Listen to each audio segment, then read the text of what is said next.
If you're using retinol and your skin is not improving or getting worse, we're probably making one of these three mistakes. And the scary part, most dermatologists don't tell you about them. Retinol is the most scientifically proven anti-aging ingredient on the planet.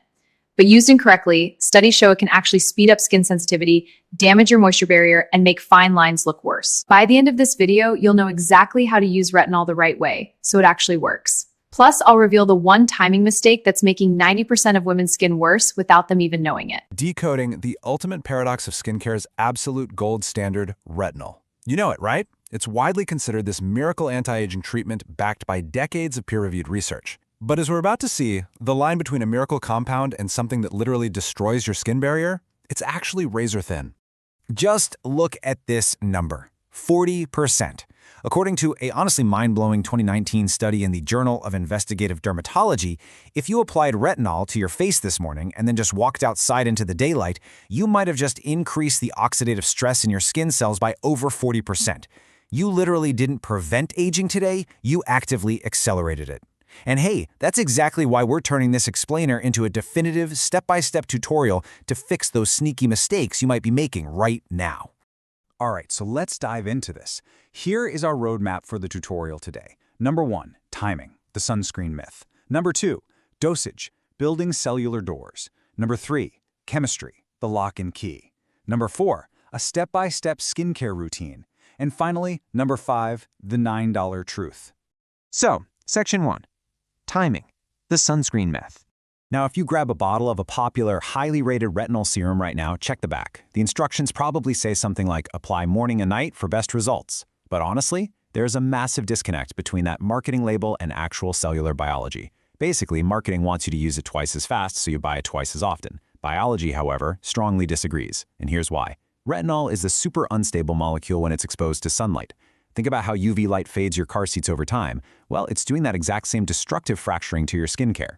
When a single photon of UV radiation hits that retinol molecule sitting right there on your cheek, it triggers this process called photooxidation.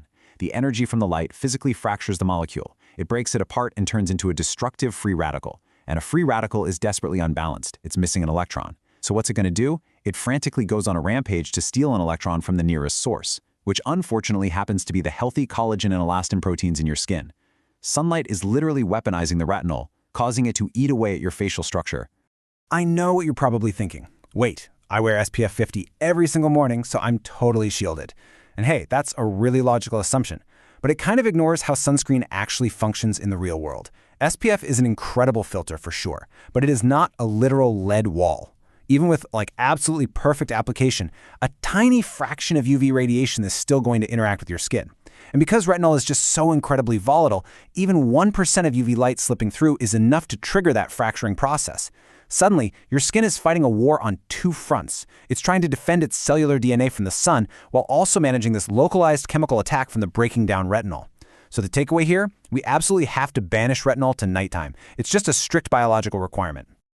Moving right along to Section 2, dosage, building cellular doors. So even if we perfectly nail the timing, human nature usually betrays us. We're so conditioned to think no pain, no gain, right? That more is always better. When you're at the store and you see a 0.025% concentration sitting next to a 1% concentration, it's tempting to reach for the 1%, just assuming the lower dose is watered down.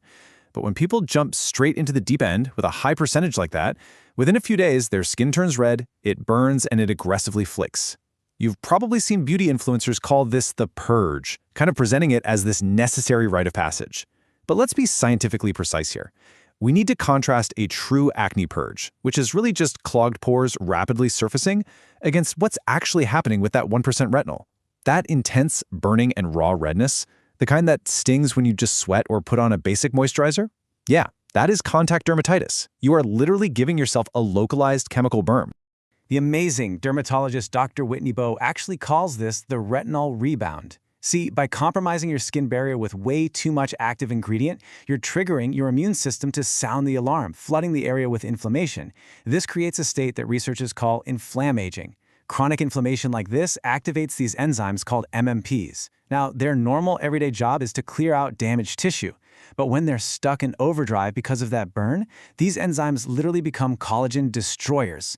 By enduring the burn, you are actively signaling your own body to destroy the exact collagen you bought the product to build. Crazy, right? Let's break down exactly why your skin freaks out like this. For retinol to actually tell your skin cell to produce collagen, it has to physically attach to specific receptors on the cell membrane, which are called retinoic acid receptors. Picture the cell as a house, and these receptors are its doors. Well, an untrained skin cell, it only has 1 or 2 doors. If you slather on a massive 1% concentration, you're essentially sending 1,000 dinner guests to a tiny house with only 2 doors.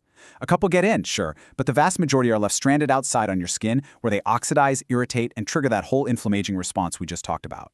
So, the biological fix to this is a clinical mechanism known as upregulation. We need to use a really low dose, I'm talking starting at the absolute bottom with 0.025%, to gently coax your skin cells into manufacturing more cellular infrastructure. You are literally signaling the house to build more doors over time, and you're doing it safely without completely wrecking your skin barrier in the process. Okay, so here's the exact clinical timeline so you can practice this low and slow method yourself. Think of this as your practical tutorial step. For weeks 1 through 4, you apply that low 0.025% concentration just 2 nights a week. Your skin actually needs those off nights to physically construct those new cellular doors. Then for weeks 5 through 8, you gently bump it up to 3 nights a week. By week 9 and beyond, your cellular infrastructure is fully built and you can safely move to every other night. The absolutely crucial takeaway here: multiple clinical studies show that respecting this biological pacing yields the exact same long-term anti-aging results as that aggressive burning approach, but with literally 0 damage. All right, section 3, chemistry, the lock and key. So, retinol doesn't exist in a vacuum, right? You probably have a bathroom cabinet full of brightly colored serums, exfoliating acids, and toners. But layering them randomly, that is exactly where so many well-intentioned, super expensive skincare routines completely neutralize themselves. It all comes down to a massive clash on the pH scale. Your skin's normal baseline pH sits right around a 5.5. Now, exfoliating acids, like those really popular glycolic or salicylic acid toners, drastically lower that environment down to around a 3.0 so they can dissolve dead skin cells. But here is the catch. Retinol, right out of the tube, isn't actually active. It has to be converted by your skin's enzymes into retinoic acid. And those specific converting enzymes, they are extremely picky. They only function optimally at a higher, more neutral pH, right back around that natural 5.5. So think of retinol as a key and your skin's enzymes as the lock that turns it into anti-aging magic. Dropping a highly acidic AHA or BHA on your skin fundamentally alters that environment. It basically changes the shape of the lock. So if you apply an acid and then immediately layer your retinol right over it, the key no longer fits. The entire conversion process just stalls out. You end up getting all the chemical burn of the acid and the active combined with absolutely none of the biological reward of the retinol. Which brings us to section 4, a step-by-step skincare routine. Let's take all this complex cellular theory and synthesize it into a highly actionable step-by-step bathroom tutorial. We're going to take the timing rules, the receptor upregulation, the pH scale, and build the perfect routine. We'll start with the morning block, which is built entirely around defense. Step 1 is a gentle cleanse. Step 2 is a vitamin C serum. Step 3 is a simple moisturizer. And Step 4 is the absolutely non-negotiable grand finale, an SPF 30 or higher sunscreen. Honestly, make no mistake here, sunscreen, not retinol, is your foundational anti-aging product. Because if you skip sunscreen, the UV damage will vastly outpace literally any cellular repair you attempt at night. Let's highlight Step 2 for just a second. Why vitamin C in the morning? Well, because it is your ultimate daytime wingman for your sunscreen. Remember earlier when we learned that a tiny bit of UV radiation will always slip past your SPF and create those electron-stealing free radicals? Well, vitamin C acts as a biological backup generator. It carries extra electrons. So when a free radical forms, vitamin C steps right in and donates an electron, totally neutralizing the threat before it can even touch your precious collagen. Then the sun goes down, and we enter the evening cellular repair routine. Step 1 is incredibly important, a really thorough cleanse. This removes the day's SPF and pollution, returning your skin precisely to that 5.5 pH baseline. We are resetting the lock so it perfectly fits the key. Step 2 is your gentle 0.025% retinol application, and Step 3 is sealing it all in with a rich moisturizer. But let's pause on step 2 for a moment, because the actual physical execution of this step really matters. You really only need a single pea-size amount for your entire face. I know, this is a massive psychological hurdle. We are so conditioned to slather lotions on until we glisten like a glazed donut. But remember our house and doors analogy from earlier. A simple pea-sized drop provides the exact molecular load your newly upregulated receptors can handle. It acts as, well, crowd control. If you apply a huge grape-size amount, the excess just has nowhere to bind. As your skin warms up, that extra product literally physically migrates into the sensitive crevices of your nose and your eyes, causing terrible, localized dermatitis. So seriously, keep it to 1 pea. And as for step 3, applying a rich moisturizer over the top, you might actually worry that this dilutes the active ingredient. Clinical dermatology often calls this the sandwich method. But let's completely debunk that fear right now.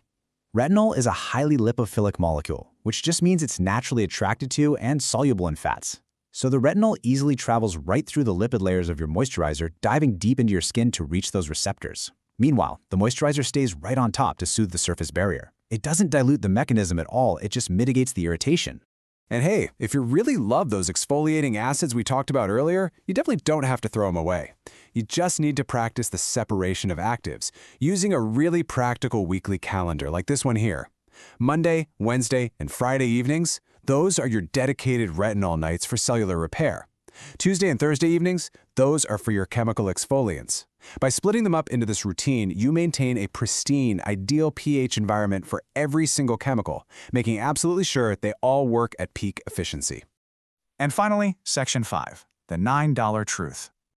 Now that we really understand the deep biological truths of how to apply skincare in a step-by-step way, I want to show you a totally fascinating revelation buried in the clinical testing data regarding the actual cost of these products. A recent clinical test analyzed a whole spectrum of 7 different retinol products. They range from a simple $9 mass-market drugstore tube all the way up to a $180 luxury brand with heavy glass packaging and massive marketing campaigns. And the preliminary data revealed something truly astounding. The $9 tube actually outperformed the $180 luxury brand across every single measurable metric of skin improvement. It proves, definitively, that biological enzymes do not care about a high price tag. And cell receptors? They certainly do not care about frosted glass bottles. Because at the end of the day, human biology only recognizes the correct molecular structure applied in the optimal pH environment at the correct time of day in the proper dosage, period. It completely shifts the entire paradigm. So, I'll leave you with this provocative thought to chew on. Go look inside your bathroom cabinet today. Look closely at the labels, the concentrations, and the price tags. What are you currently overpaying for simply because luxury marketing told you to? Next time you're in the skincare aisle, remember this tutorial. Rely on cellular science, not the marketing hype. Thank you so much for learning with me today, and I'll catch you in the next explainer. To use retinol correctly, just dispense a pea-sized amount, like so. Next week, I'm revealing the 3 drugstore retinols that outperform luxury brands. One costs just $9. Subscribe so you don't miss it.